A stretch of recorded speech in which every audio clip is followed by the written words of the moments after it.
या जगातील सर्व प्राणीमात्रात मानव हा सर्वश्रेष्ठ प्राणी आहे. इतर प्राण्यांमध्ये आहार, निद्रा, भय, मैथुन या पलीकडे विचार करण्याची शक्ती नसते.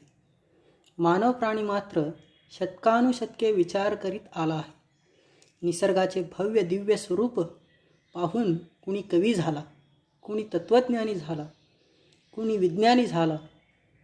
सागर, पर्वत, दर्याखोरी, खळखळ वाहणारे निर्झर, सूर्याबरोबर उमलणारी फुले, फुलातून उत्पन्न होणारी फळे किंवा बीजामधून अंकुरणारे वृक्ष, हे सगळेच अद्भुत. निसर्गाच्या या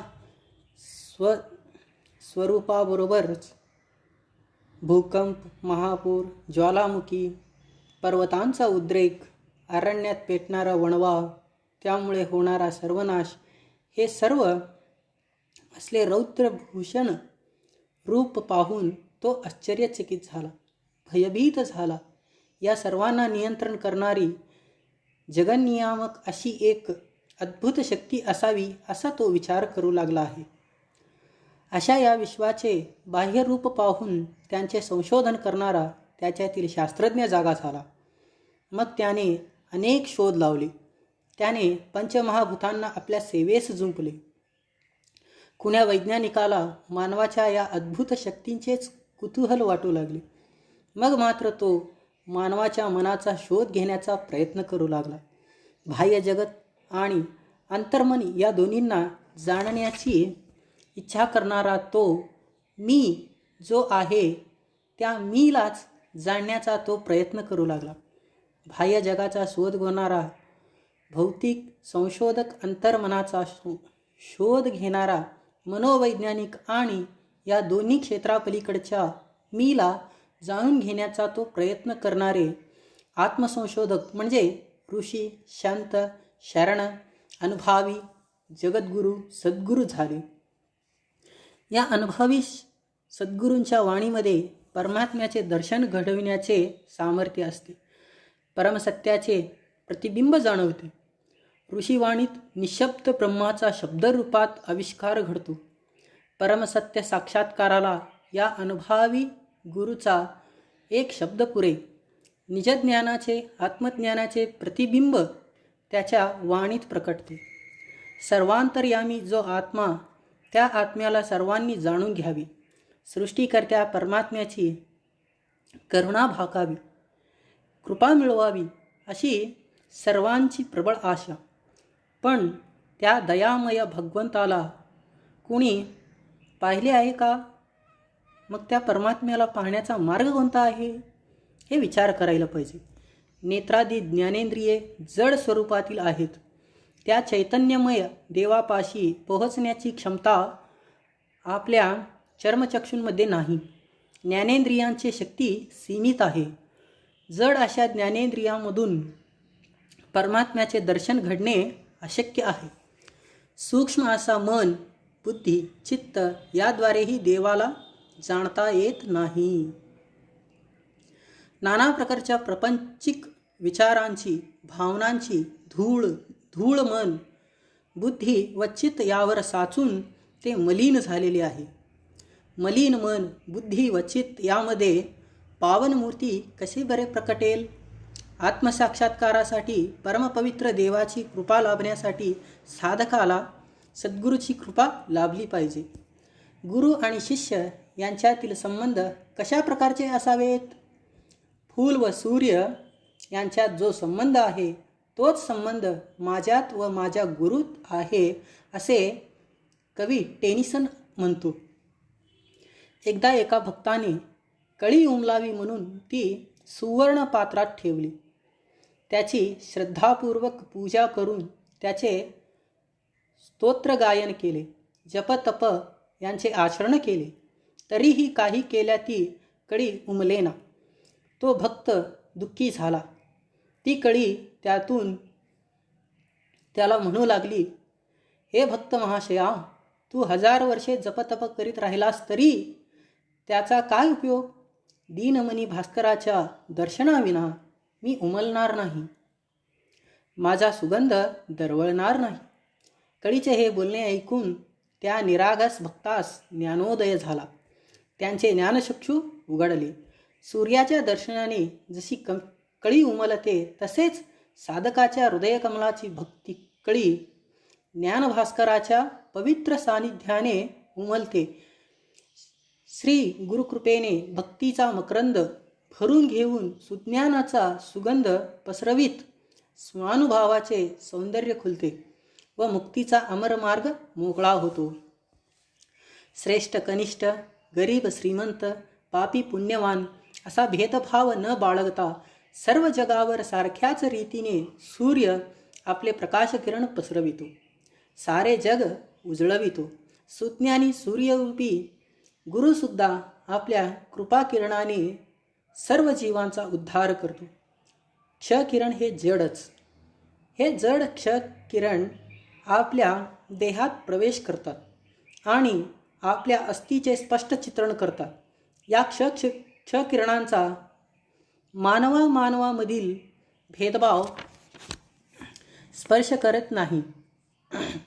तद्वतच परम अनुभवी श्री गुरूंच्या प्रतिभाचक्षूंनाही दिसत असते. सर्वांच्या अंतर्यामी प्रकाशणारी आत्मज्योत शिष्याच्या ठिकाणी असणाऱ्या श्रेष्ठ कनिष्ठ, गरीब श्रीमंत अशा या भेदांकडे श्रीगुरू कधीच पाहत नाही. बुद्ध, बसव, येशू, निजगुण, शिवयोगी इत्यादी महापुरुषांनी परमसत्य जाणले. त्या परमसत्याचाच त्यांनी उपदेश केला. महात्म्यांच्या उपदेशामृताचे सेवन करून मानवकुळ धन्य झाले. अज्ञानाचा अंधार नाहीसा झाला.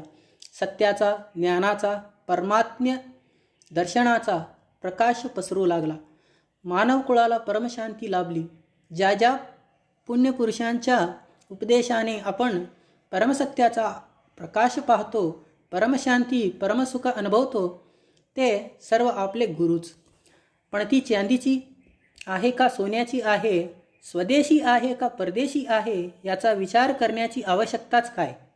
अंधारात प्रकाश देणारी पणती मातीची असो वा सोन्याची, देशी असो वा परदेशी, अंधार नाहीसा होऊन प्रकाश पसरला की पुरे.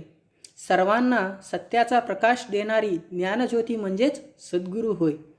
तो सावळा असो वा गोरा, श्रीमंत असो वा गरीब, असा गुरु प्रत्यक्ष असो वा नसो, अशा या गुरुने केलेला उपदेशच आपणास सन्मार्ग दाखवितो. असा हा सद्गुरू देशकालातील आहे. देवरस दासीमय्या श्री गुरु आपणास कसा सन्मार्ग दाखवतो याची महती सांगितलेली आहे. हूविन वळगन कंप हरोसिसु सुळीव ಅನಿಲನಂತೆ ಅಮೃತದೊಳಗನ ರುಚಿಯ ನಾಲಿಗೆಯ ತುದಿಯಲ್ಲಿ ಅರಿವನ ಚೇತನದಂತೆ ನಿಲವಿಲ್ಲದ ರೂಪ ಕಳೆಯಲ್ಲಿ वेधिಸುವವನ परिरामनाथ. म्हणजे फुलातील सुगंध सर्वत्र पसरविणाऱ्या वाऱ्याच्या झुळकेप्रमाणे, अमृतातील गोडी जिभेच्या टोकावर अनुभवणाऱ्या चेतनाप्रमाणे, निर्गुण निराकार अनिर्वचनीय रूपाचे निवेदन करणाऱ्या सद्गुरूची काय ही लीला. फुलातील सुगंध आपल्या डोळ्यांना दिसत नाही, तो हातालाही गवसत नाही. मग तो कुठे आहे, कसा आहे, हे सर्व त्या फुलावरून वाहणाऱ्या वाऱ्याच्या मंद झुळकेबरोबरच त्यातील सुगंध आपणाजवळ येतो तेव्हा आपणास आपल्या जवळपास पुष्प असल्याचे समजते. आपणास आनंद होतो. हे संपूर्ण जग म्हणजे एक फूल होय. या जगरूपी फुलात, फुलाच्या कणाकणात अगम्य अगोचर असा परमात्मरूपी सुगंध भरून राहिलेला आहे. अशा या अगम्य अगोचर परमात्माला कसे जाणावे. परमानुभावी असा तो सद्गुरू अणु रेणू तृणकाष्ठ इत्यादीमध्ये भरून राहिलेला आहे.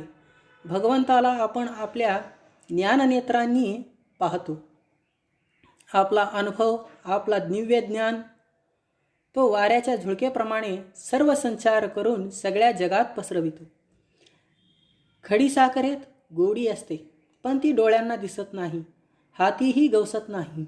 समजा या खडीसाखरेची बारीक पूड करून आपण ती सर्वांगाला फासली तरी ती त्वचेबरोबर स्पर्श ज्ञानाने त्या खडीसाखरेची गोडी आपणास कळणार नाही.